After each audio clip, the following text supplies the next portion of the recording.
نحمده ونصلي على رسوله الكريم اما بعد فاعوذ بالله من الشيطان الرجيم بسم الله الرحمن الرحيم رب اشرح لي صدري ويسر لي امري واحلل عقدة من لساني يفقه قولي رب زدني علما اللهم فقهنا في الدين اللهم إني أسألك إيمانا لا يرتد ونعيما لا ينفد ومرافقة محمد صلى الله عليه وسلم في أعلى جنة الخلد آمین یا رب العالمین۔ کتاب الصلح اور باب نمبر 6، باب کیف یکتب هذا ما صالح فلان بن فلان وفلان بن فلان وإن لم ينسبه إلى قبیلته أو نسبه۔ دستاویزات صلح یوں لکھی جائیں، یہ صلح نامہ جس پر فلاں بن فلاں اور فلاں بن فلاں نے صلح کی، اس پر خاندان یا نسب نامہ لکھنا ضروری نہیں۔ خاندان یا نسب نامہ نہ بھی لکھا ہو تو بھی جو صلح نامہ ہے اس کی دستاویز ڈاکیومنٹیشن ویلڈ ہوگی۔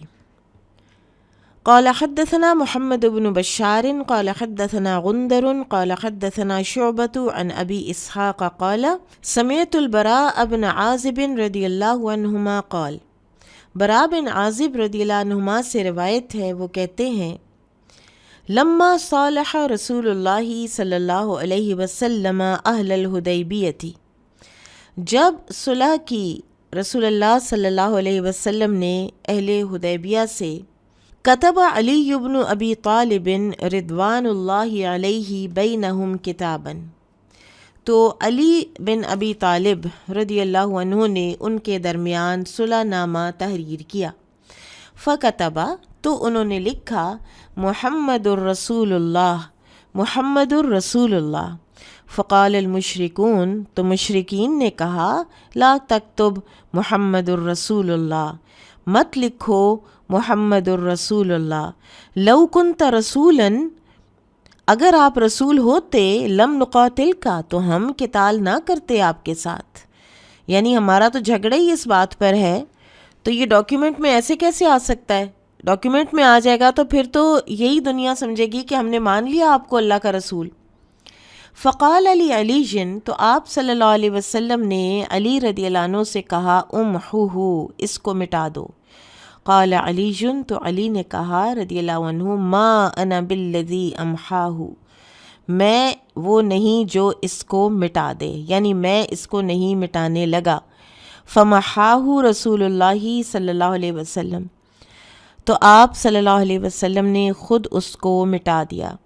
وصالحہم علی ان یدخل ہوا واصحابہ ثلاثۃ ایام ولا يدخلوها الا بجلبان السلاح فسألوه ما جلبان السلاح فقال القراب بما فيه۔ پھر آپ صلی اللہ علیہ وسلم نے ان سے اس شرط پر صلح کی کہ آپ اور آپ کے صحابہ 3 دن تک مکہ میں رہیں گے، اور یہ نیکسٹ ایئر یعنی اگلے سال، اس سال عمرہ کے بغیر واپس جائیں گے، اور مکہ میں داخلہ بھی جلبان السلاح کے ساتھ ہوگا۔ انہوں نے پوچھا یہ جلبان السلاح کیا چیز ہے؟ تو آپ صلی اللہ علیہ وسلم نے فرمایا اس سے مراد نیام اور جو کچھ اس کے اندر ہوتا ہے وہ ہے، یعنی نیام کے اندر ایک تلوار لانے کی، جو کہ ٹریولر کی ایک ضرورت ہوا کرتی تھی اس وقت، بس وہ لانے کی اجازت ہے، کوئی اسلحہ کوئی اور چیز نہیں ہوگی۔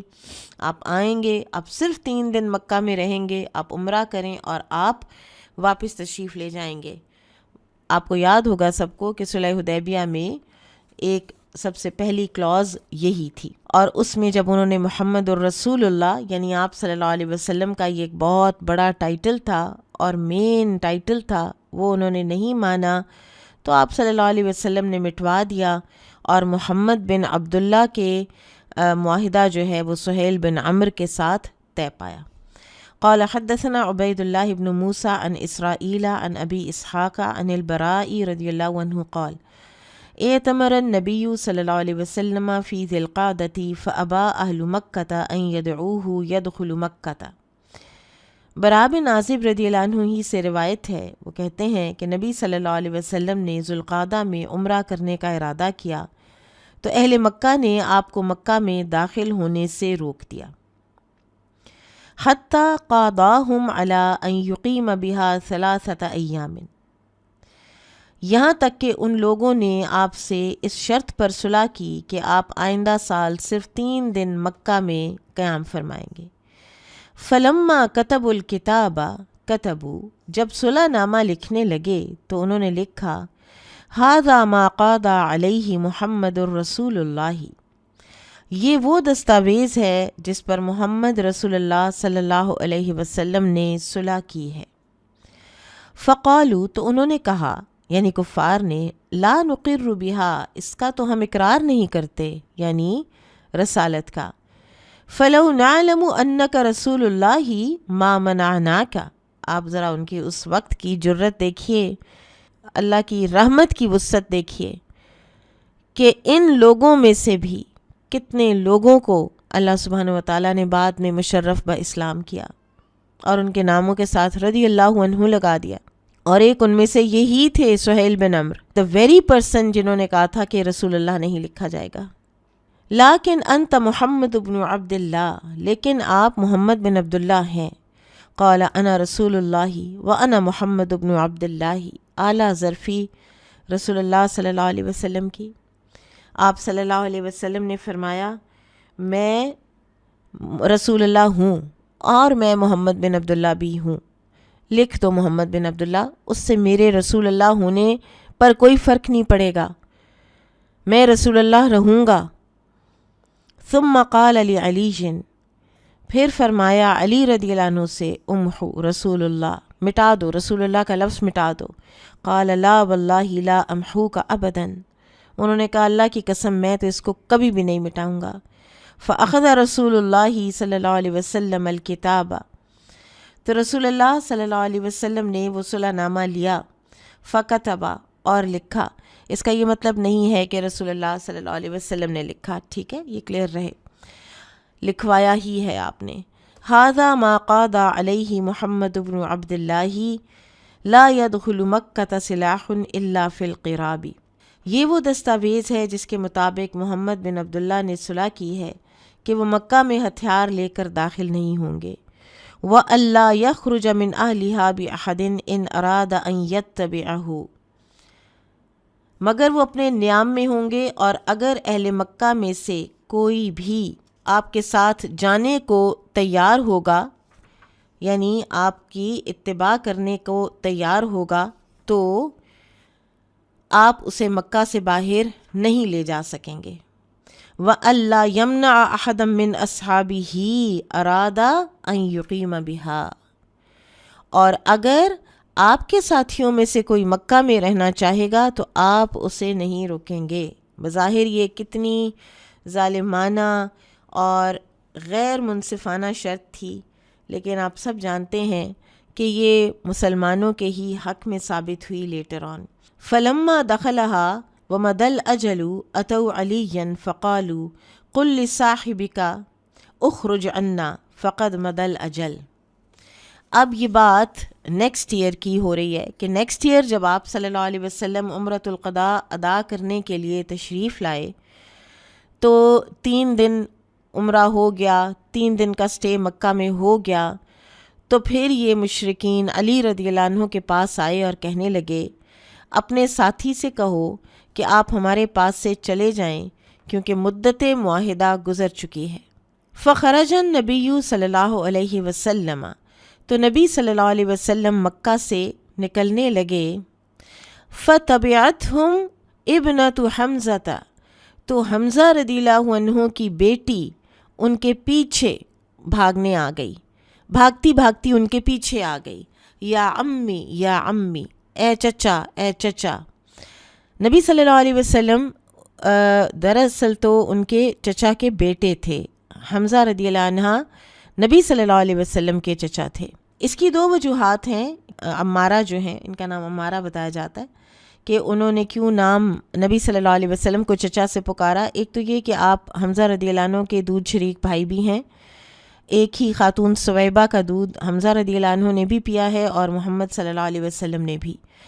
اور دوسری بات یہ تھی کہ عربوں کا یہ رواج بھی ہے کہ اگر ایج ڈفرینس زیادہ ہو تو کزن کو پچھلے رشتے سے بھی بلایا جا سکتا ہے. اور یہ ہوتا ہے آج کل بھی، ہمارے ہاں بھی ہوتا ہے، اس طرح کا رشتہ پکارا جا سکتا ہے. فَتَنَاوَلَهَا عَلِيٌّ فَأَخَذَهَا بِيَدِهَا، تو علی رضی اللہ عنہ نے اسے لے لیا اور اس کا ہاتھ پکڑ لیا. وقال لفاطمہ، اور فاطمہ رضی اللہ عنہا سے کہا، دونکی ابنت عمک، اپنے چچا کی بیٹی کو اٹھا لو، یعنی اس کو اپنی کسٹڈی میں لے لو. احملیہا، اس کو اپنے ساتھ سوار کر لو. فاختصم فیہا علی وزید وجعفر، پھر اس لڑکی کے متعلق علی، زید اور جعفر رضی اللہ عنہم نے آپس میں جھگڑا کیا. فقال علی، تو علی رضی اللہ عنہ نے کہا، انا احق بہا وہی ابنت عمی، میں اس کا زیادہ حقدار ہوں، یعنی میں کفالت کروں گا اپنے چچا کی اس بیٹی کا، یہ میرے چچا کی بیٹی ہے. وقال جعفر، اور جعفر رضی اللہ عنہ نے کہا، ابنت عمی وخالتها تحتی. اب ایک پوائنٹ بڑھ گیا جعفر رضی اللہ عنہ کا، کیونکہ رشتہ تو وہی تھا ان کا بھی ان سے جو علی رضی اللہ عنہ کا تھا، کہ یہ میرے چچا کی بیٹی ہے اور اس کی خالہ میرے عقد میں ہے، میری بیوی اس کی خالہ ہے. وقال زید ابنت اخی، اور زید بن حارثہ نے کہا، یہ میرے بھائی کی بیٹی ہے. نبی صلی اللہ علیہ وسلم نے مکہ میں ان کی مواخات کرائی تھی، زید بن حارثہ اور حمزہ رضی اللہ تعالیٰ عنہ کی، اس کی طرف ان کا اشارہ ہے. فقضا بها النبی صلی اللہ علیہ وسلم لخالتها، تو نبی صلی اللہ علیہ وسلم نے خالہ کے حق میں فیصلہ فرمایا. وقال، اور پھر ایک انتہائی خوبصورت بات فرمائی، الخالۃ بمنزلۃ الام، خالہ ماں کی جگہ ہوتی ہے، پرورش کرنے میں خالہ ماں کی جگہ ہوتی ہے. یہ وہ جذبات ہیں جن کو کوئی نہ انکار کر سکتا ہے نہ کوئی اور کہہ سکتا ہے. پھپھیوں کو پیار ضرور ہوتا ہے. یہ جو بہت زیادہ یہ چیزیں ہو گئی ہیں نا کئی ٹی وی ڈراموں میں بھی، کہ دادی اور پھپھی بھتیجی اور پوتی کے خلاف سازشیں کر رہی ہیں اور جان کی دشمن بنی ہوئی ہیں اور خون کی پیاسی ہوئی ہوئی ہیں. ایسا کچھ نہیں ہوتا. نیچرل نارمل جو جذبات ہیں جو اللہ تعالیٰ نے ان کے اندر رکھے ہیں وہ ان کے اندر ہوتے ہیں. لیکن جو اللہ نے ایک مامتا کے لیول کی چیز خالہ کے اندر رکھی ہوتی ہے وہ ماں کے جیسی ہوتی ہے، کیونکہ یہ نبی صلی اللہ علیہ وسلم نے فرما دیا ہے، تو کوئی مقابلہ نہیں ہے. ٹھیک ہے، لیکن ان چیزوں کو ہمیں ایکنالج بھی کرنا چاہیے. وقال علی علی، تو علی رضی اللہ تعالیٰ عنہ سے آپ صلی اللہ علیہ وسلم نے فرمایا. اب آپ نبی صلی اللہ علیہ وسلم کے یہ جو حسن اخلاق ہے نا نبی صلی اللہ علیہ وسلم کا، اس کے جو مختلف ٹینجنٹس ہیں سیکھنے کے، وہ ایک نیا ٹینجنٹ آج ہم دیکھیں گے یہاں پر، کہ ظاہر ہے وہ بچی کسی ایک کو ملنی تھی اور ان کو دے دی جو سب سے زیادہ حقدار تھیں، کیونکہ ان کے ہاں ان کی بچی کی خالہ تھیں. اب باقی دو جو تھے ان کی آپ صلی اللہ علیہ وسلم نے دلجوئی کی ہے. علی رضی اللہ عنہ کی دلجوئی کیسے کی؟ انت منی و انا منکا، تم مجھ سے ہو اور میں تجھ سے ہوں. وقال علی جعفر، اور جعفر رضی اللہ عنہ سے بھی کہا، اشبہت خلقی و خلقی، جعفر تم صورت اور سیرت دونوں میں میرے مانند ہو. وقال علی زید، اور زید سے کہا رضی اللہ عنہ، انت اخونا و مولانا، تم ہمارے بھائی بھی ہو اور ہمارے مولا یعنی آزاد کردہ غلام بھی ہو. سب کا دل رکھا. اور یہ جو دل رکھنا ہے نا، اس کی بہت سی مثالیں ہمیں قرآن حکیم میں بھی ملتی ہیں. مثلا جہاں پر اللہ سبحانہ و تعالیٰ نے یہ فرمایا ہے کہ وہ جو مسئلہ تھا وہ بکریوں والا، جس میں ایک کے کھیت کو دوسرے کی بکریاں جو ہیں وہ چر گئی تھیں، تو اس وقت اللہ تعالیٰ نے درست فیصلہ سجھایا بیٹے کو سلیمان علیہ السلام کو. ففہمناہا سلیمان. پھر ساتھ اللہ تعالیٰ نے فرمایا وَكُلًّا آتَيْنَا حُكْمًا وَعِلْمًا. سب کو ہم نے دیا حکمت بھی اور علم بھی. یہ نہیں کہ داؤد علیہ السلام بالکل کچھ یعنی ان کو ایک سائڈ پہ نہیں کیا، اور ساتھ آگے مزید فرمایا وَسَخَّرْنَا مَعَ دَاوُودَ الْجِبَالَ يُسَبِّحْنَ وَالطَّيْرَ وَكُنَّا فَاعِلِينَ وَعَلَّمْنَاهُ صَنْعَةَ لَبُوسٍ لَكُمْ لِتُحْصِنَكُم مِّن بَأْسِكُمْ فَهَلْ أَنْتُمْ شَاكِرُونَ. یہ ساری بات داؤد علیہ السلام کے ورچوز میں فرما دی کہ تاکہ یہ نہ ہو کہ کسی کا بھی دل ٹوٹے یا کوئی بھی اپنے آپ کو کمتر محسوس کرے. ایک چیز کسی سے لے لی جائے یا دوسرے کو اس پر ترجیح دے دی جائے تو اس کا یہ مطلب نہیں کہ آپ اس کو بالکل آئسولیٹ کر کے تنہا کر کے چھوڑ دیں. عمدہ اخلاق یہ ہے کہ آپ دوسرے کو بھی، محروم ہونے والے کو بھی اس طرح سے دل جوئی کریں کہ تاکہ وہ اس کا دل نہ ٹوٹے. اسی طرح سے طلاق کی وجہ سے بھی دل ٹوٹتا ہے تو اللہ تعالیٰ فرماتے ہیں وَلِلْمُطَلَّقَاتِ مَتَاعٌ بِالْمَعْرُوفِ حَقًّا عَلَى الْمُتَّقِينَ. کوئی متاع بالمعروف ضرور دے دو طلاق یافتہ کو، کیونکہ طلاق سے دل تو ٹوٹتا ہے.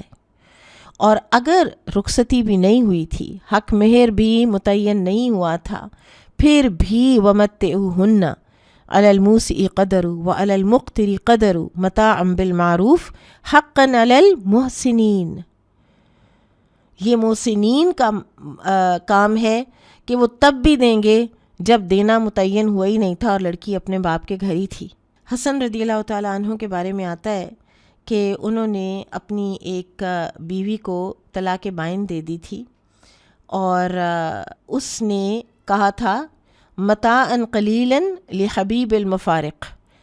اس کو انہوں نے 40,000 دینار دیے تھے، اس کو انہوں نے 40,000 دینار دیے تھے متاع طلاق میں. تو اس نے آگے سے واپسی جواب دیا تھا متاعً قلیلاً لحبیب المفارق، کہ یہ تو بہت کم ہے اس کے بدلے میں کہ جو مجھے آپ سے جدائی سہنا پڑ رہی ہے. پھر اسی طرح سے فتح سے پہلے کے مسلمان اور فتح سے بعد کے مسلمان، اللہ تعالیٰ خود فرماتے ہیں کہ یہ برابر تو نہیں ہو سکتے، لیکن ساتھ ہی کیا فرمایا وَكُلًّا وَعَدَ اللَّهُ الْحُسْنَى. اس کا یہ مطلب نہیں ہے کہ دوسرے بالکل ریڈنڈنٹ ہو گئے اور ان کو کچھ بھی نہیں ملنا اور اللہ کے نزدیک ان کا کوئی اجر نہیں ہے. تو یہاں پر جس چیز کے لیے حدیث آئی ہے وہ تو یہ ہے کہ صرف کسی کے نام اور ولدیت کے ساتھ بھی معاہدہ ہو سکتا ہے، ٹائٹلز نہ بھی لکھے جائیں تو بھی کوئی بات نہیں، ٹھیک ہے. لیکن احادیث جس طرح سے امام بخاری لاتے ہیں پوری ان سے اور بھی بہت کچھ ہمیں سیکھنے کو ملتا ہے. اخلاقی طور پر لوگوں کا دل رکھنا بہت ضروری ہوتا ہے. آپ کو فرم ہونا ہے، آپ کو کچھ چیزوں میں کچھ چیزیں آپ کو انکارپوریٹ بھی کرنی ہوتی ہیں، تو اس وقت 2 میٹھے بول کسی کو ٹرمینیٹ کرتے ہوئے یا کسی کو کوئی اس سے ڈیوٹی اتھارٹی لے کر کسی اور کو دیتے ہوئے وہ آپ کو کرنا پڑتا ہے. ادارہ ہے فار ایگزامپل، تو اس میں آپ کو یہ چیز کرنی پڑتی ہے بعض اوقات، لیکن اس کا طریقہ کیا ہوگا اس سے پتہ چلے گا کہ ہمارا اخلاق کیسا ہے.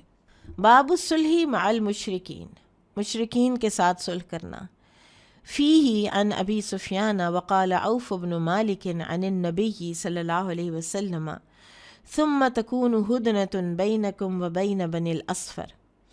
وفیہ سہل بن حنیف لقد رأیتنا یوم ابی جندل واسماء والمسور عن النبی صلی اللہ علیہ وسلم.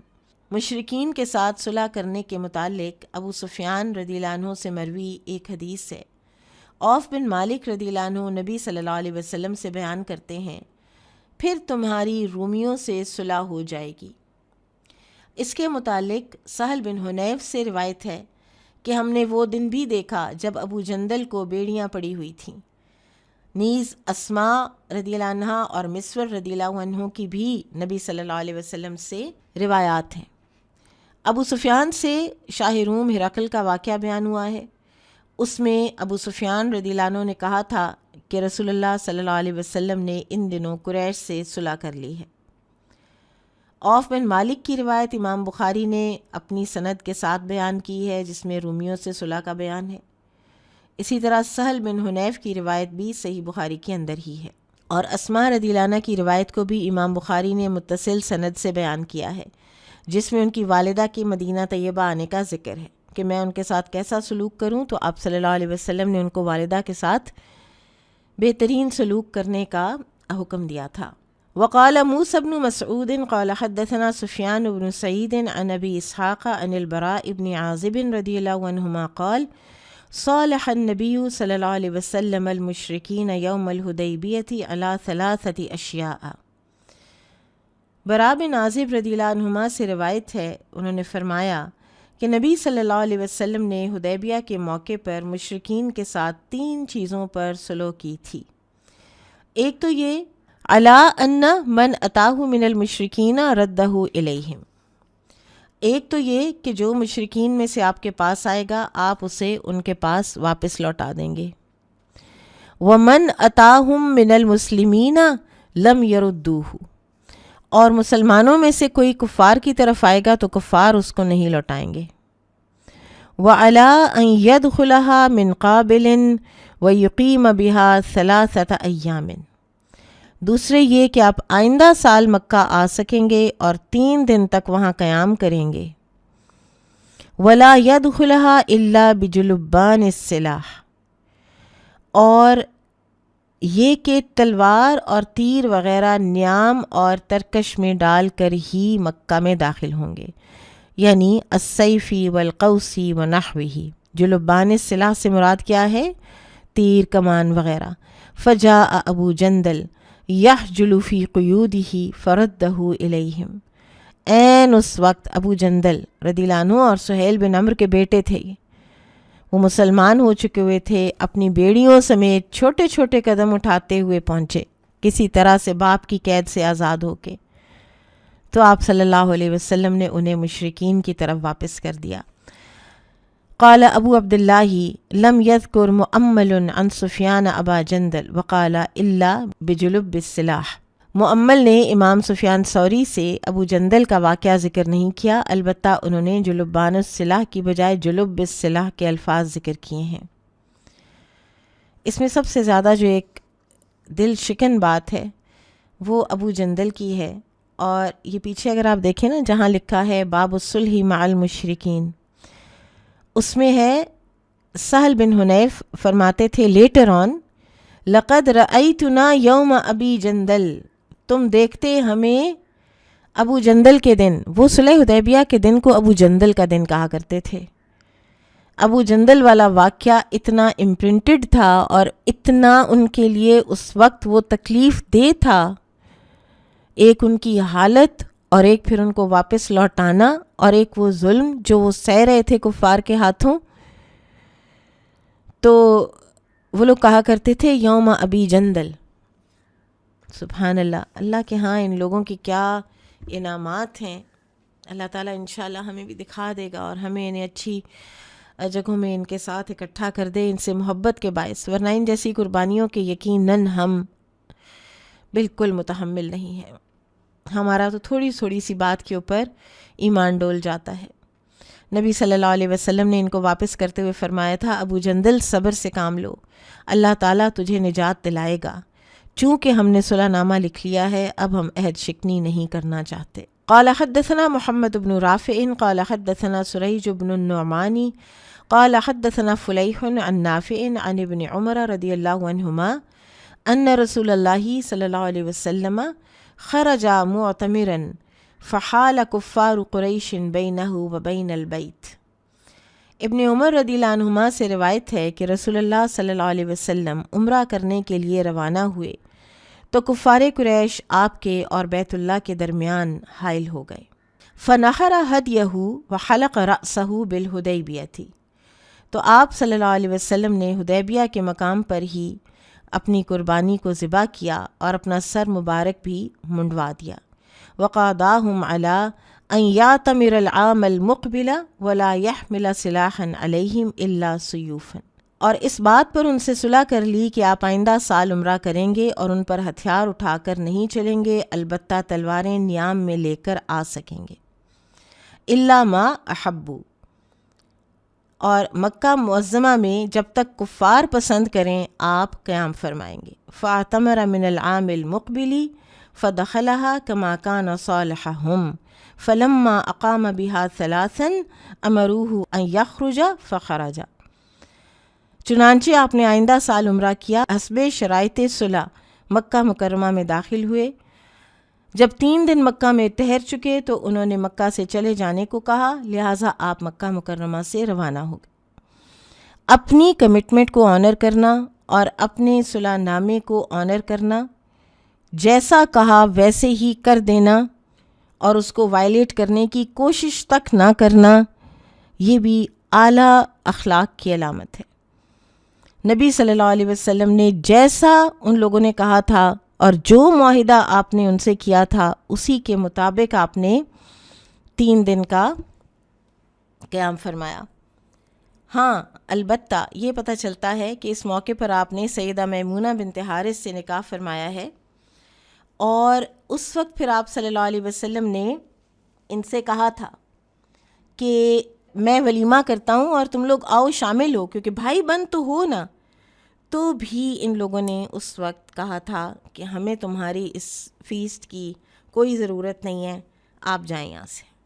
تو آپ صلی اللہ علیہ وسلم تشریف لے گئے تھے۔ کبھی میں سوچتی ہوں کہ ہوتا تو ہوگا بعض اوقات جب یہ لوگ لیٹر آن مسلمان ہوئے ہیں، ابو سفیان، سہیل بن عمرو وغیرہ، جب یہ لیٹر آن مسلمان ہوئے ہیں تو ان کو ہوتا تو ہوگا کہ ہم نے بعض چیزیں تو یعنی بے مروتی کی انتہا تک نبی صلی اللہ علیہ وسلم کے ساتھ کی ہیں، جو کہ عربوں کا کلچر تک نہیں تھا، اور آپ صلی اللہ علیہ وسلم کی اعلیٰ ظرفی نے کہاں کہاں تک خیر پہنچائی ہے۔ جو انسان اعلیٰ ظرف نہیں ہوتا نا، اس کی خیر نہیں پھیلتی، وہ اپنے تک ہی رہ جاتا ہے، محدود۔ قال حدثنا مسدد قال حدثنا بشر قال حدثنا يحيى عن بشير بن يسار عن سهل بن أبي حثمة قال انطلق عبد الله بن سهل ومحيصة ابن مسعود بن زيد إلى خيبر وهي يومئذ صلح۔ سہل بن ابی حثمہ رضی اللہ عنہ سے روایت ہے، انہوں نے کہا کہ عبداللہ بن سہل اور محیصہ بن مسعود بن زید رضی اللہ عنہم خیبر کی طرف گئے۔ خیبر کے یہودیوں سے ان دنوں مسلمانوں کی صلح تھی۔ اب یہ یہاں پر کیوں آیا ہے یہ؟ کیونکہ یہود کے ساتھ صلح کا یہاں پر معاملہ ذکر کیا گیا ہے۔ آپ سب جانتے ہیں کہ صلح حدیبیہ کی جو سخت شرائط تھیں، انہوں نے مسلمانوں کو لیٹر آن کتنا فائدہ دیا، اور اسی کو اللہ تعالیٰ نے فتح مبین کا نام بھی دیا تھا۔ اور اسی کے بعد فتح مکہ کے وقت آپ صلی اللہ علیہ وسلم کے ساتھ 10,000 لوگ تھے، جبکہ اس موقع پر 1400 لوگ تھے۔ یہ جو چند سال تھے، 2 سال 6 ہجری سے 8 ہجری، اس کے دوران جنگ بندی ہوئی۔ لوگوں نے مسلمانوں کے ساتھ، جو نیوٹرل ٹرائبز تھے غیر مسلم، مسلمانوں کے ساتھ تجارت کی، معاملہ کیا، کسی کے مہمان بنے، کسی کو مہمان ٹھہرایا، کسی کے ساتھ کسی مجلس میں شریک ہوئے، اور مسلمانوں کے اعلیٰ اقدار اور اخلاق اور رہن سہن سب کچھ دیکھا تو اتنا امپریس ہوئے کہ جوک در جوک لوگ مسلمان ہونے لگ گئے۔ یہ صلح حدیبیہ کا ایک بہت بڑا فائدہ ہوا مسلمانوں کو، اسی لیے اس کو فتح مبین کہا گیا ہے۔ باب الصلح فی الدیۃ، دیت پر صلح کرنا یعنی صلح کرنا، ہم صلح کہتے ہیں نا، اس کا مطلب یہ ہے کہ قصاص معاف کر کے دیت لینے پر راضی ہو جانا، یہ بھی صلح کی ایک قسم ہوتی ہے۔ قال حدثنا محمد بن عبد الله الانصاری قال حدثني حمید ان انسا حدثهم ان الربیع وهي ابنة النضر کسرت ثنیۃ جاریۃ فطلب العرش وطلب العفو فابوا۔ یہ حدیث پہلے گزر چکی ہے۔ انس رضی اللہ عنہ سے روایت ہے کہ انہوں نے کہا کہ ربیع رضی اللہ عنہ جو نضر کی دختر تھیں، انہوں نے کسی نوجوان لڑکی کا اگلا دانت توڑ دیا۔ یہ انس بن مالک رضی اللہ عنہ کی پھپھی تھیں یہ۔ تو لڑکی کے ورثاء نے تاوان کا مطالبہ کر دیا۔ اب یہاں پر آپ دیکھیں صحابیاں ہیں اور بڑی یہ جلیل القدر ہیں، لیکن لڑائی ہو جاتی ہے اور دانت بھی توڑ دیے جاتے ہیں۔ ربیہ کے خاندان نے معافی کی درخواست کی تو ان لوگوں نے انکار کر دیا۔ فَأَتَوُا النَّبِيَّ صلی اللہ علیہ وسلم، تو نبی صلی اللہ علیہ وسلم کی خدمت میں وہ حاضر ہوئے۔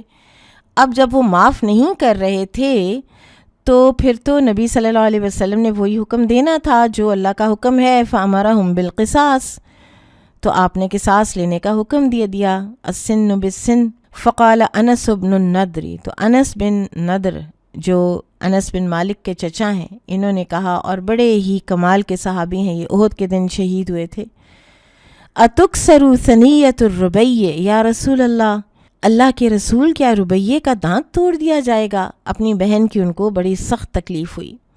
لا والذی بعثک بالحق لا تکسر ثنیتھا، کہنے لگے قسم ہے اس ذات کی جس نے آپ کو حق کے ساتھ مبعوث کیا ہے، ربیہ کا دانت نہیں توڑا جائے گا، ربیہ کا دانت نہیں توڑا جائے گا۔ مراد یہ ہے یہ کوئی نبی صلی اللہ علیہ وسلم کی نافرمانی میں نہیں وہ کہہ رہے، وہ اللہ کے اوپر توکل کرتے ہوئے یہ بات کہہ رہے ہیں کہ کوئی نہ کوئی وے آؤٹ نکلے گا، دانت نہیں ٹوٹے گا۔ فقال یا انس کتاب اللہ القصاص، تو آپ صلی اللہ علیہ وسلم نے فرمایا کتاب اللہ کا فیصلہ تو قصاص ہی ہے۔ اور پھر کیا ہوا؟ اللہ نے کیسے راستہ ان کے لیے نکالا؟ فردی القوم وعفوا، فقال النبی صلی اللہ علیہ وسلم ان من عباد اللہ من لو اقسم علی اللہ لابرہ، تو نبی صلی اللہ علیہ وسلم نے جب یہ دیکھا نا کہ وہ ایک دم راضی ہو گئے لوگ اور قصاص معاف کر دیا ہے، تو اس سے پہلے تو وہ ایڈمنٹ تھے، وہ کہتے تھے نہیں اس کا بھی دانت ہی توڑے، ہماری بچی کا دانت ٹوٹا ہے۔ تو نبی صلی اللہ علیہ وسلم نے تب فرمایا تھا کہ اللہ کے بندوں میں سے کچھ ایسے بھی ہوتے ہیں کہ اگر وہ اللہ پر یقین رکھتے ہوئے قسم اٹھا لیں تو اللہ تعالیٰ ان کی قسم پوری فرما دیتا ہے، یعنی وہ قسم اٹھا لیں کہ اللہ میرے لیے یہ ضرور کرے گا، اللہ تعالیٰ کر دیتا ہے اس کے لیے۔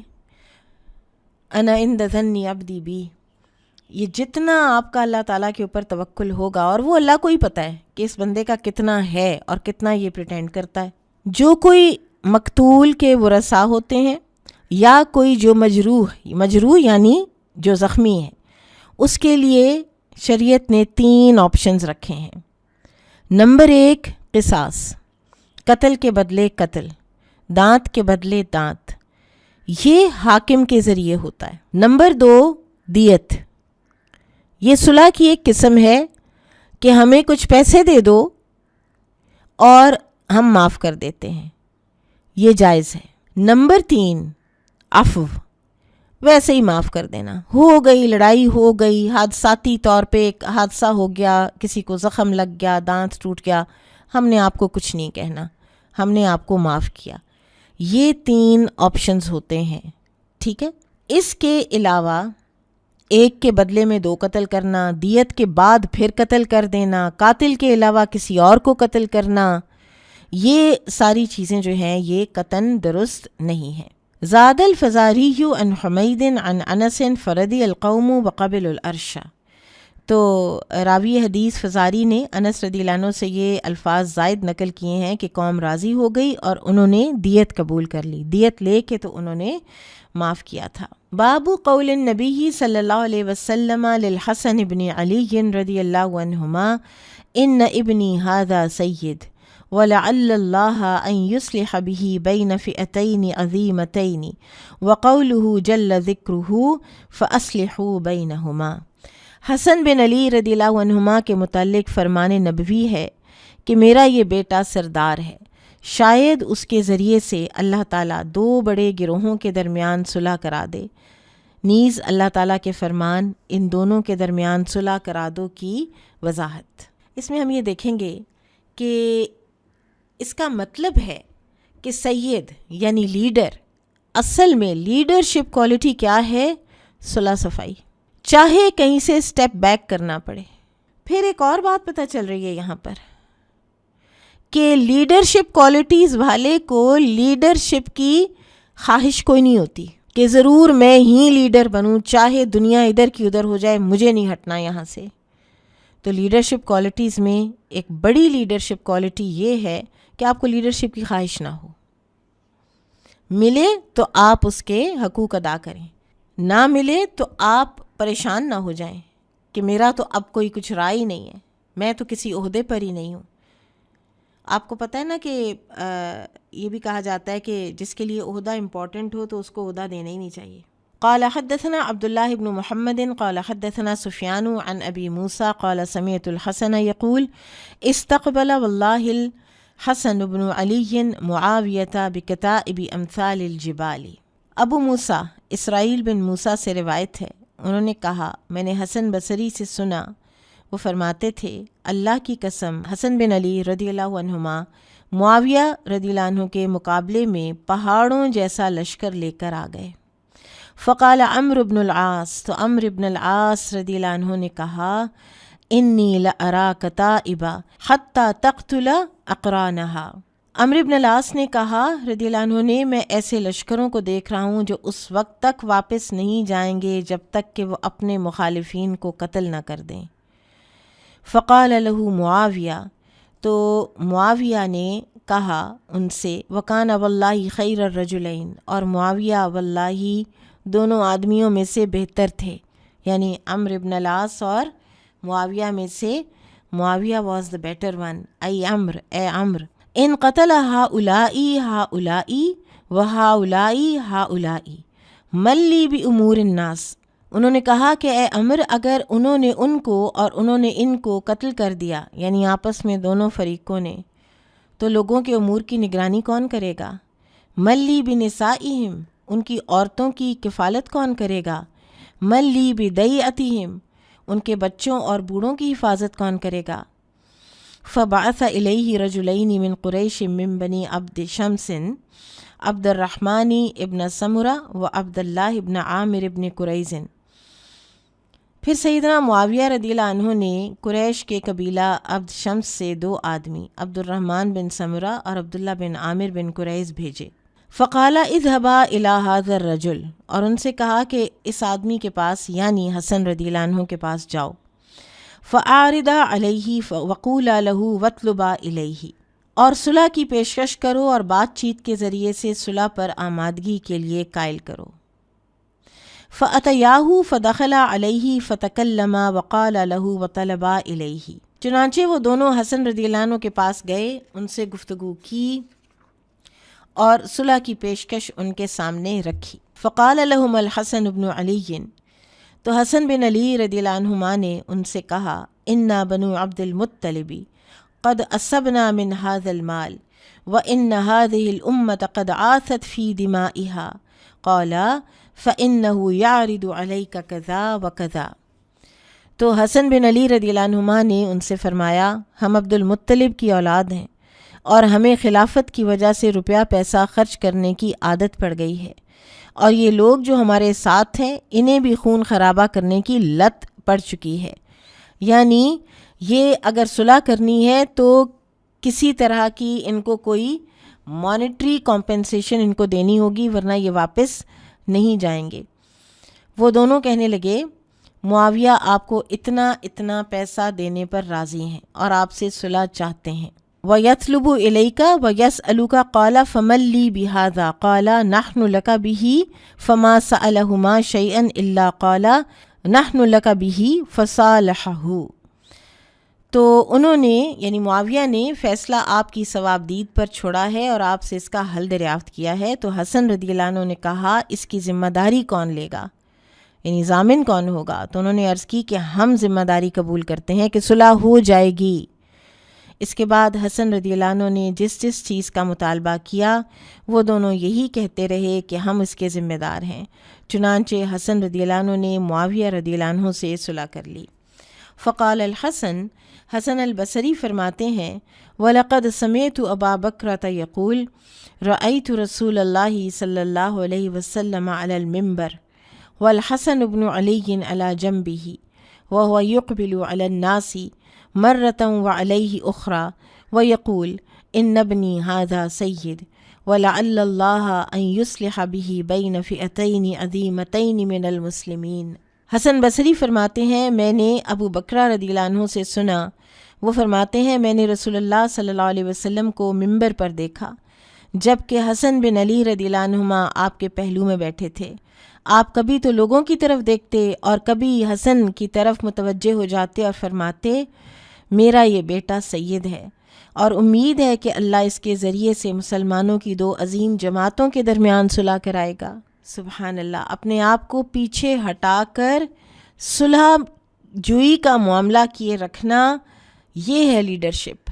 اور جو امام بخاری رحمہ اللہ ہیں وہ اس حدیث کو اور اس واقعے کو، ساری بات کو کتاب الصلح میں اس لیے لے کر آئے ہیں کیونکہ اس میں صلح کا ذکر ہے حسن رضی اللہ عنہ اور معاویہ رضی اللہ عنہ کے مابین۔ قال ابو عبداللہ قال لی علی بن عبداللہ انما ثبت لنا سماع الحسن من ابی بکرۃ بهذا الحدیث۔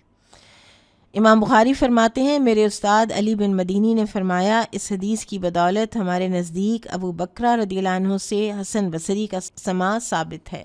باب هل یشیر الامام بالصلح، کیا حاکم صلح کے متعلق مشورہ دے سکتا ہے کہ حاکم کہے کہ صلح کر لیتے ہیں، کیا ایسا ہو سکتا ہے؟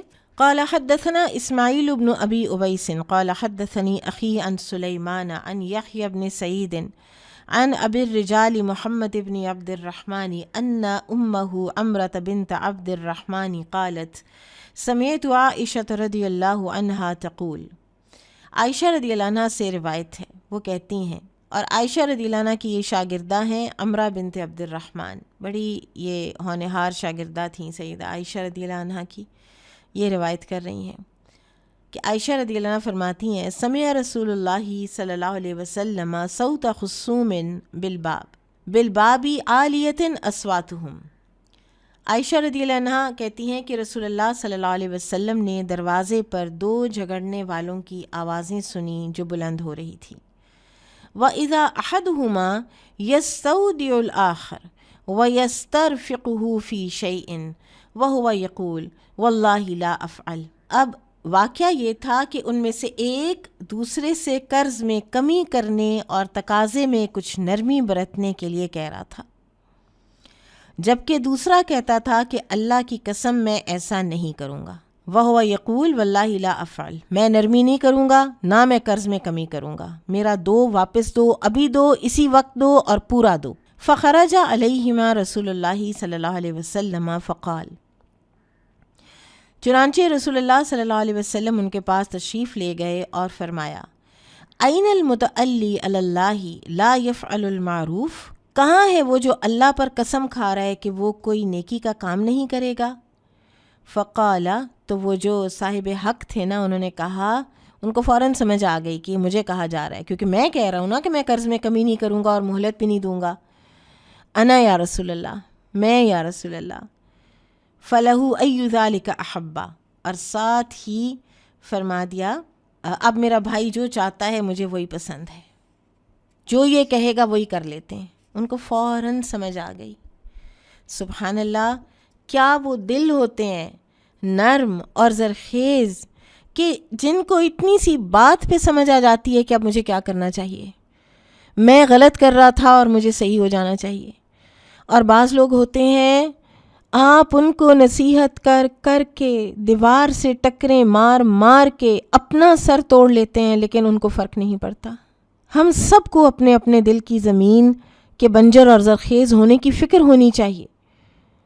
بنجر ہے یہ زرخیز، اندازہ ہونا چاہیے، پتہ ہونا چاہیے۔ اتنی سی بات، اتنی انڈائریکٹ نصیحت بھی، اور فوراً ان کو سمجھ آ گئی۔ آپ دیکھیں کہ ایک طرف ان کو کیا کہہ رہے ہیں، کبھی نہیں کروں گا، واللہ لا افعل، اور ادھر صرف اللہ کے رسول کی ایک بات، این المتعلی علی اللہ لا یفعل المعروف۔ یہ کون ہے جو اللہ پہ قسم کھا رہا ہے کہ وہ نیکی کا کام نہیں کرے گا، اور فوراً اپنے آپ کو پیش کر دیا ہے، انا یا رسول اللہ۔ یہ ہوتی ہے خیر، اپنے ساتھ خیر۔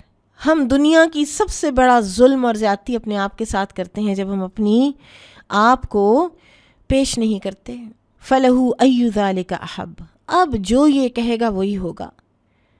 تو سمجھ آ گئی کہ اللہ کے رسول صلی اللہ علیہ وسلم یہ فرما رہے ہیں کہ تم کیوں نہیں کرو گے، یہ تم کیوں قرض نہیں معاف کرو گے۔ اللہ تعالیٰ ہمیں ان لوگوں سے سیکھنے کی توفیق عطا فرمائے، ایسا نہ ہو کہ ہم صرف صفحے پلٹتے رہ جائیں اور کتاب پر کتاب ختم کرتے چلے رہ جائیں۔ بہرحال امام بخاری کا یہ حدیث لانے کا مقصد یہ ہے کہ حاکم ایسے فیصلے کا حکم دے سکتا ہے جس میں فریقین کی بھلائی ہو، اگرچہ کسی کے حق کے ادائیگی میں دیر ہو جائے، بشرطے کہ اس کا زیادہ نقصان نہ ہو۔ اگر فریق ثانی راضی نہ ہو تو حاکم مقروض کو پورا حق ادا کرنے کا حکم دے گا۔ چنانچہ صاحب واقعہ نے رسول اللہ صلی اللہ علیہ وسلم کی نصیحت کے تحت اور آپ کا ادب و احترام کرتے ہوئے آپ کا اشارہ پاتے ہی مقروض کے قرض میں کمی کا اعلان کر دیا۔ قال حدثنا يحيى بن بكير قال حدثنا الليث عن جعفر بن ربيعة عن الأعرج قال حدثني عبد الله بن كعب بن مالك عن كعب بن مالك أنه كان له على عبد الله بن أبي حدرد الأسلمي مال فلقيه فلزمه حتى ارتفعت أصواتهما فمر بهما النبي صلى الله عليه وسلم فقال يا كعب فأشار بيده كأنه يقول النصف فأخذ نصف ماله عليه وترك نصفا۔ کعب بن مالک رضی اللہ عنہ سے روایت ہے، ان کا عبداللہ بن ابی حدرد اسلمی رضی اللہ عنہ کے ذمے کچھ قرض تھا۔ جب دونوں کی ملاقات ہوئی تو کعب رضی اللہ عنہ نے انہیں پکڑ لیا، حتیٰ کہ دونوں کی آوازیں بلند ہونے لگیں۔ نبی صلی اللہ علیہ وسلم ادھر سے گزرے تو آپ نے فرمایا اے کعب، اور اپنے دست اقدس سے اشارہ فرمایا، گویا آپ آدھا قرض کم کرنے کا فرما رہے تھے۔ چنانچہ کعب رضی اللہ عنہ نے اپنے قرض سے آدھا لے لیا اور آدھا معاف کر دیا۔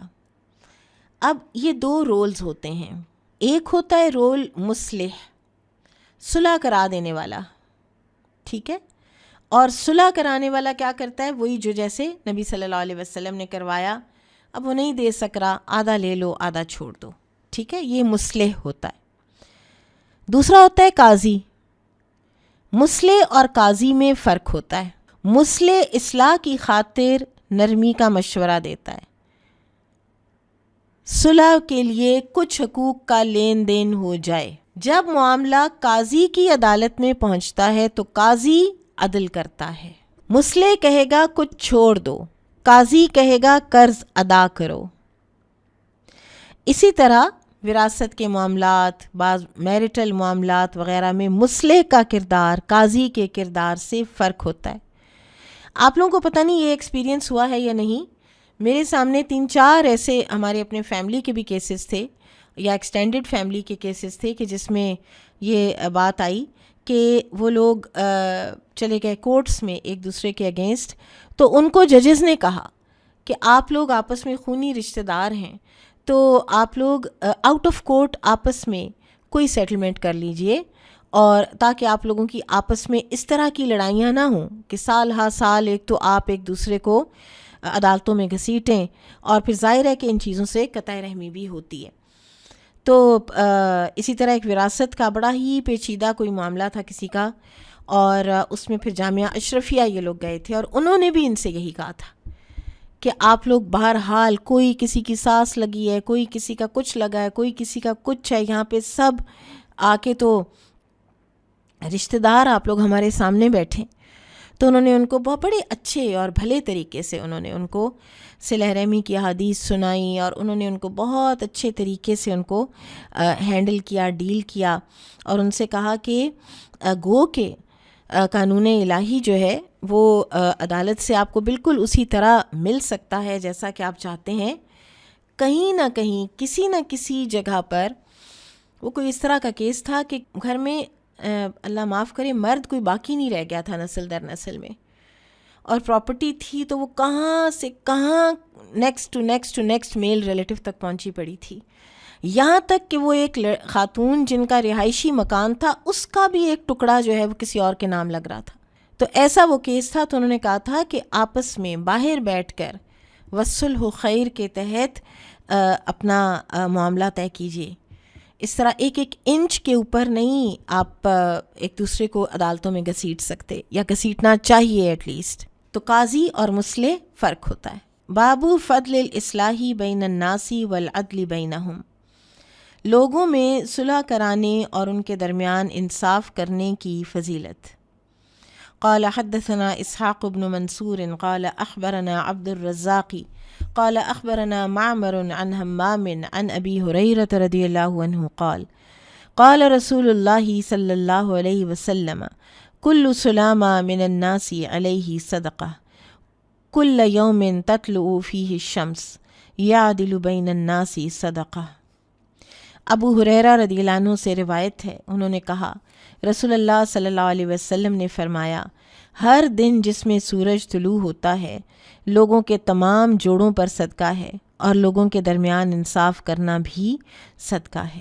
انسان کی ہڈیاں اور جوڑ اس کا اصل وجود ہیں، انہی کے ذریعے سے وہ حرکت کرتا ہے، اس لیے ہڈیاں اور جوڑ اللہ کے بہت بڑے احسانات ہیں، اور ہر احسان پر اللہ کا شکر ہم پر واجب ہے۔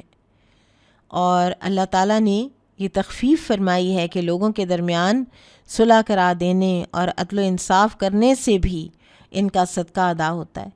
آپ دیکھیے کہ اس کا مطلب ہے کہ بالکل آئسولیٹڈ سیلف سینٹرڈ زندگیاں نہیں گزارنی چاہیے۔ مغرب کی تہذیب ہے نا یہ مینلی کہ الگ الگ رہنا، یہاں تک کہ بچہ بھی تھوڑا بڑا ہو جائے تو اس کو بھی نکال باہر کرنا اور کسی کے معاملے میں نہ پڑنا۔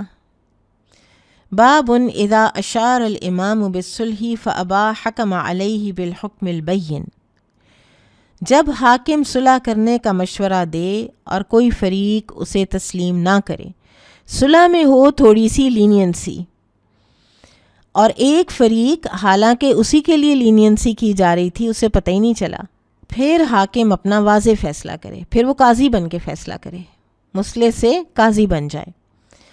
قال حدثنا ابو الیمانی قال اخبرنا شعیب عن الزہری قال اخبرنی عروۃ بن الزبیر ان الزبیر كان يحدث انه خاصم رجلا من الانصار قد شهد بدرا الى رسول الله صلی اللہ علیہ وسلم في شراج من الحرة كان يسقيان به كلاهما فقال رسول الله صلی اللہ علیہ وسلم للزبیر۔ عروہ بن زبیر سے روایت ہے، وہ زبیر بن عوام رضی اللہ عنہ سے بیان کرتے ہیں کہ ان کا ایک انصاری بدری صحابی سے حرہ کے برساتی نالے کے متعلق جھگڑا ہوا، جس سے وہ دونوں اپنی زمینوں کو پانی پلایا کرتے تھے۔ وہ اپنا مقدمہ رسول اللہ صلی اللہ علیہ وسلم کے پاس لے گئے تو رسول اللہ صلی اللہ علیہ وسلم نے فرمایا، اسقی یا زبیر ثم ارسل الی جارک، زبیر تم زمین سیراب کر کے پھر اپنے پڑوسی کے لیے پانی چھوڑ دو۔ فغضب الانصاری، تو انصاری کو تو بہت غصہ چڑھا۔ فقال یا رسول اللہ، تو اس نے کہا کہ اے اللہ کے رسول، ان کان ابن عمتک، آپ نے اس لیے یہ فیصلہ کیا ہے کہ وہ آپ کا پھپھی زاد ہے؟ فتلون وجہ رسول اللہ صلی اللہ علیہ وسلم، تو آپ صلی اللہ علیہ وسلم کا چہرہ مبارک متغیر ہو گیا، رنگ تبدیل ہو گیا، سبحان اللہ۔ ثم قال، تو آپ نے فرمایا، اسقی ثم احبس حتی یبلغ الجدر، اے زبیر تم اپنی زمین کو سیراب کرو پھر پانی کو روکے رکھو حتیٰ کہ وہ منڈیر تک چڑھ جائے۔ یہ حدیث ہم پہلے پڑھ چکے ہیں، یہاں اور کانٹیکسٹ میں امام بخاری اس کو لے کر آئے ہیں کہ پھر آپ صلی اللہ علیہ وسلم نے صلح کی بجائے قاضی والا فیصلہ کیا۔ وکان رسول اللہ صلی اللہ علیہ وسلم قبل ذلك اشار علی الزبیر برأی سعۃ لہ وللانصاری فلما احفظ الانصاری رسول اللہ صلی اللہ علیہ وسلم استوى للزبیر حقہ فی صریح الحکم۔ اس مرتبہ رسول اللہ صلی اللہ علیہ وسلم نے زبیر رضی اللہ عنہ کو ان کا پورا حق دیا۔ اس سے پہلے آپ صلی اللہ علیہ وسلم نے جو فیصلہ کیا تھا اس میں زبیر رضی اللہ عنہ اور انصاری دونوں کی رعایت تھی۔ پھر جب انصاری نے آپ صلی اللہ علیہ وسلم کو غصہ دلایا تو آپ نے زبیر رضی اللہ عنہ کو قانون کے مطابق ان کا پورا حق عطا فرما دیا۔ قال عروۃ قال الزبیر واللہ ما احسب هذه الآیۃ نزلت الا فی ذلک فلا وربک لا یؤمنون حتی یحکموک فیما شجر بینہم۔ عروہ نے زبیر رضی اللہ عنہ کے حوالے سے بیان کیا کہ اللہ کی قسم میرے خیال کے مطابق یہ آیت کریمہ اس جھگڑے کے متعلق نازل ہوئی، مجھے تیرے رب کی قسم یہ لوگ اس وقت تک مومن نہیں ہوں گے یہاں تک کہ اپنے اختلافات میں آپ کے فیصلے کو دل و جان سے تسلیم نہ کر لیں۔ امام بخاری کا مقصد یہ ہے کہ جب حاکم فریقین کو آپس میں صلح کا حکم دے لیکن کوئی فریق اس پر دل و جان سے آمادہ نہ ہو تو پھر حسب قاعدہ کارروائی کرنا ہوگی اور قانون کے مطابق فیصلہ کیا جائے گا جس میں کسی کے لیے رعایت کا پہلو نہیں ہوگا۔ باب الصلح بین الغرماء و اصحاب المیراث والمجازفۃ فی ذلک، قرض خواہوں اور اہل وراثت کے درمیان صلح کرانا اور اس میں اندازے سے کام لینا۔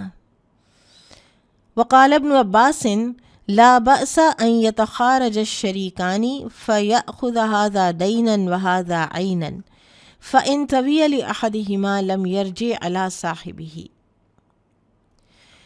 ابن عباس رضی اللہ عنہما بیان کرتے ہیں کہ اگر دو شریک اس طرح صلح کر لیں کہ ایک قرض لے لے دوسرا نقد مال حاصل کر لے تو اس میں کوئی حرج نہیں، پھر اگر ایک کا حصہ ہلاک ہو گیا تو تقسیم کے بعد وہ اپنے ساتھی سے رجوع نہیں کر سکے گا۔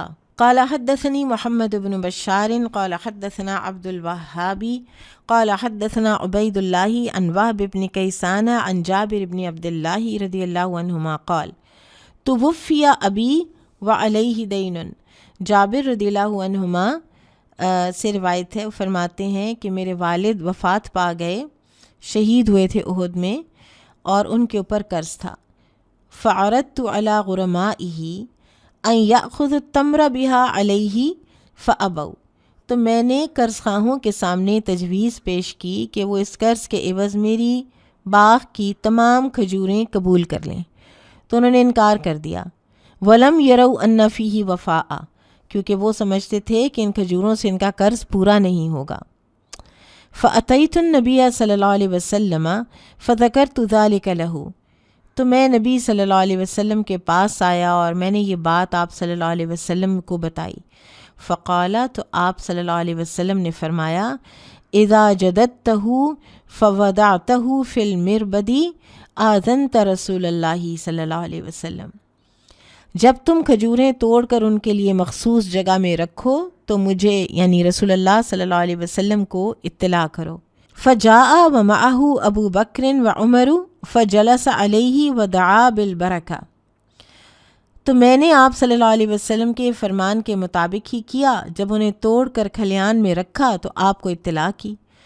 چنانچہ آپ ابو بکر رضی اللہ عنہ اور عمر رضی اللہ عنہ کے ہمراہ تشریف لائے، آپ کھجوروں کی ڈھیری کے پاس بیٹھ گئے اور برکت کی دعا کی۔ ثم قال، پھر فرمایا ادعو غرماءک فاوفیہم، اپنے قرض خواہوں کو بلاؤ اور ان کا قرض ادا کرو۔ فما ترکت احدا لہ علی ابی دین الا قضیتہ وفضل 13 وسقا 7 عجبۃ و6 لون او 6 عجبۃ و7 لون۔ اب کوئی شخص ایسا نہ رہا جس کا میرے باپ کے ذمے قرض تھا اور میں نے اسے ادا نہ کر دیا ہو، اس کے باوجود 13 وسق کھجوریں بچ گئیں، جن میں 7 وسق اجوا اور 6 وسق لون تھیں، یا 6 وسق اجوا اور 7 وسق لون تھیں۔ فوافیت مع رسول اللہ صلی اللہ علیہ وسلم المغرب فذکرت له ذلک فضحک، پھر میں بوقت مغرب یعنی ساری ادائیگی کے بعد رسول اللہ صلی اللہ علیہ وسلم سے ملا اور آپ سے اس بات کا تذکرہ کیا تو آپ ہنس پڑے۔ فقال ائتی ابا بکر و عمر فاخبرہما، ابو بکر اور عمر کے پاس جاؤ اور انہیں بھی یہ بات بتاؤ۔ فقالا لقد علمنا اذ صنع رسول اللہ صلی اللہ علیہ وسلم ما صنع ان سیکون ذلک، ہم نے تو اسی وقت سمجھ لیا تھا کہ جب رسول اللہ صلی اللہ علیہ وسلم نے برکت کی دعا کی تھی کہ عنقریب ایسا ہی ہوگا۔ ذرا معاشرے کا ایک دوسرے کے ساتھ ہمدردی اور محبت اور کنسرن نبی صلی اللہ علیہ وسلم کو تو تھی نا۔ ابو بکر اور عمر بھی اتنے پریشان تھے رضی اللہ عنہما جابر رضی اللہ عنہ کے لیے کہ جب یہ ہوا تو آپ صلی اللہ علیہ وسلم نے فرمایا کہ جاؤ انہیں بھی بتاؤ، وہ بھی خوش ہوں گے تمہارے اس مشکل آسان ہونے سے۔ وقال ہشام عن وہب عن جابر صلاة العصر ولم يذكر ابا بکر ولا ضحک وقال وترک ابی علیہ 30 وسقا دینا۔ وقال ابن اسحاق عن وہب عن جابر صلاة الظہر۔ ہشام جابر رضی اللہ عنہ سے نماز عصر کا ذکر کرتے ہیں اور اس روایت میں ابو بکر رضی اللہ عنہ کا اور رسول اللہ صلی اللہ علیہ وسلم کے ہنسنے کا ذکر نہیں کرتے۔ اس میں یہ الفاظ ہیں کہ میرے والد کے ذمے 30 وسق کھجوریں قرض تھا۔ ابن اسحاق جابر رضی اللہ عنہ سے نماز ظہر کا ذکر کرتے ہیں۔ باب الصلح بالدین والعین، قرض اور نقد مال کے عوض صلح کرنا۔ قال حدثنا عبد الله بن محمد قال حدثنا عثمان بن عمر قال اخبرنا يونس وقال الليث حدثني يونس عن ابن شهاب اخبرني عبد الله بن كعب ان كعب بن مالك اخبره انه تقاضى ابن ابي حدرد دينا كان له عليه في عهد رسول الله صلى الله عليه وسلم في المسجد فارتفعت اصواتهما حتى سمعها رسول الله صلى الله عليه وسلم وهو في بيته فخرج رسول الله صلى الله عليه وسلم إليهما حتى كشف سجف حجرته فنادى كعب بن مالك فقال يا كعب فقال لبيك يا رسول الله فأشار بيده أن دع الشطر فقال كعب قد فعلت يا رسول الله فقال رسول الله صلى الله عليه وسلم قم فقده۔ یہ وہی حدیث ہے، کعب بن مالک رضی اللہ عنہ سے روایت ہے، انہوں نے ابن ابی حدرد سے رسول اللہ صلی اللہ علیہ وسلم کے عہد مبارک میں مسجد کے اندر اپنے قرض کا تقاضا کیا۔ اس دوران میں ان دونوں کی آوازیں اس قدر بلند ہوئیں کہ رسول اللہ صلی اللہ علیہ وسلم نے انہیں اپنے گھر میں سماعت فرمایا۔ آپ اس وقت اپنے حجرے میں تشریف رکھتے تھے، چنانچہ آپ باہر تشریف لائے اور اپنے حجرے کا پردہ اٹھا کر کعب بن مالک کو آواز دی، اے کعب۔ انہوں نے عرض کیا، اللہ کے رسول میں حاضر ہوں۔ آپ نے اپنے ہاتھ سے اشارہ کیا کہ آدھا قرض معاف کر دو، تو کعب رضی اللہ عنہ نے عرض کیا، اللہ کے رسول میں نے ایسا کر دیا۔ آپ نے مکروز سے فرمایا، اٹھو اور باقی ماندہ قرض ادا کر دو۔ آپ کو پتہ ہے نا کہ جس نے کسی تنگ دست کو مہلت دی یا قرض معاف کر دیا، سورۃ البقرہ میں کیا آتا ہے، وَإِن كَانَ ذُو عُسْرَةٍ فَنَظِرَةٌ إِلَىٰ مَيْسَرَةٍ وَأَن تَصَدَّقُوا خَيْرٌ لَكُمْ وَاتَّقُوا يَوْمًا تُرْجَعُونَ فِيهِ إِلَى اللَّهِ۔ سبحان اللہ۔ وَإِن كَانَ ذُو عُسْرَةٍ، اگر وہ ہے کوئی تنگ دست تو اس کو اس کی وسعت تک کے لیے مہلت دے دو، اور اگر تم صدقہ کر دو گے یعنی قرض معاف کر دو گے تو یہ تمہارے ہی لیے بہتر ہے، ان کنتم تعلمون، اگر تم جانتے ہو۔ اور پھر وہ آیت ہے، میں کئی دفعہ یہ مجھے خیال آتا ہے کہ یہ وہ آیت ہے کہ جو نزول کے ترتیب سے آخری آیت ہے، وَاتَّقُوا يَوْمًا تُرْجَعُونَ فِيهِ إِلَى اللَّهِ ثُمَّ تُوَفَّى كُلُّ نَفْسٍ مَّا كَسَبَتْ وَهُمْ لَا يُظْلَمُونَ۔ اس دن سے ڈرو جس دن تم اللہ کے سامنے پیش کیے جاؤ گے، لوٹائے جاؤ گے، پھر ہر نفس کو پورا پورا بدلہ دے دیا جائے گا جو اس نے کیا، کسی پر کوئی ظلم نہیں کیا جائے گا۔ اور یہ آیت قرض کے معاف کرنے اور تنگ دست کو مہلت دینے کے بعد رکھ دی گئی۔ اتنا بڑا عمل ہے یہ۔ نبی صلی اللہ علیہ وسلم نے فرمایا، جس نے کسی تنگ دست کو مہلت دی یا قرض معاف کیا تو اللہ تعالیٰ قیامت کے دن اس کو عرش کے سائے تلے جگہ دیں گے، جس دن اس کے سائے کے علاوہ کوئی سایہ نہ ہوگا۔ اب قرض کے متعلق صلح کا مطلب یہ ہے کہ اس میں کچھ کمی کر دی جائے۔ اس کی دو صورتیں ہو سکتی ہیں، ایک یہ ہے کہ آئندہ ادائیگی کے وعدے پر اس میں کمی کر دی جائے، جیسا کہ حدیث میں ہے کہ رسول اللہ صلی اللہ علیہ وسلم کا ارشاد پاتے ہی کعب بن مالک نے اپنے مقروض کا آدھا قرض معاف کر دیا، تو رسول اللہ صلی اللہ علیہ وسلم نے فرمایا کہ اٹھو اور باقی جلد ادا کر دو، باقی کا آدھا اب تم فوراً ادا کر دو، یہ کافی ہے کہ آدھا تمہیں معاف ہو گیا۔ اور دوسری یہ ہے کہ نقد ادا کرنے پر اس میں سے کچھ کم کر دیا جائے، یعنی 300 روپے قرض کی فوری ادائیگی پر 100 روپیہ چھوڑ دیا جائے، 200 روپیہ وصول کر کے مقروض کو فارغ کر دیا جائے۔ حدیث میں نقد ادائیگی کا ذکر نہیں ہے، امام بخاری نے نقد کو قرض پر قیاس کیا ہے۔ جب قرض میں صلح ہو سکتی ہے تو نقد ادائیگی میں بھی صلح ہونی چاہیے۔ بارک اللہ فیکم۔